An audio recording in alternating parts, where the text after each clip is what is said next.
My name's David Mc Diarmid. I joined the Keepers around 2 years ago, a little over 2 years ago, when the studios were based in Duke's Quay. And I moved over to East Street when everybody else moved over there. I was able to change my work a little bit, go a little bit bigger because there's a bit more space. And I've just enjoyed working in the studio space. Well, I'm from, my background's in civil engineering really, and in 1990 I decided to study. The only thing that I could do was copy draw out of books, and one day I was walking past what is now the Solent University, was once the Institute of Higher Education, and I went in there and I managed to get onto a course, and I just loved it from the word go. Managed to do a degree. I took my civil engineering experiences with me into the it was a fine art degree. Well, to start with, it was a diploma, then on to the fine art, and just went from there. Just loved the sculpture. I see myself as a sculptor, and I work in that method. Well, now that I'm working on a smaller scale, I'm dealing with more sculptural issues, ideas and thoughts, but in a more surreal way. I think I like the idea that surrealism can be revived a little bit.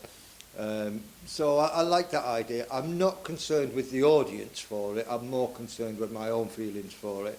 So at the moment I'm building little landscapes that are manageable on a table rather than a large scale thing, and just seeing where they go really, just chasing the ideas, just thinking about what they can do, what they can achieve.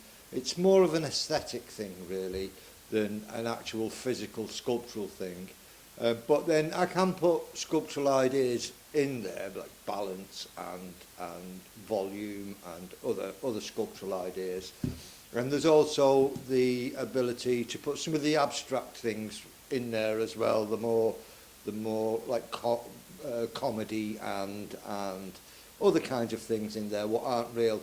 I can see it's got potential to do that. I'm not quite there yet, but I'm enjoying doing it. I'm enjoying building these little worlds that can only exist in my mind. I do quite a lot of work in the community. I hate that word though, that working in the community, because I think if you're a creative person, you would share that creativity anyway, and you would encourage other people to develop their own creativity. I've done lots of workshops with all different kinds of people, from the very old to the very young to disabled, and people with mental health issues, just right across the board. I devise little ways that I know people will be able to do and get benefits from.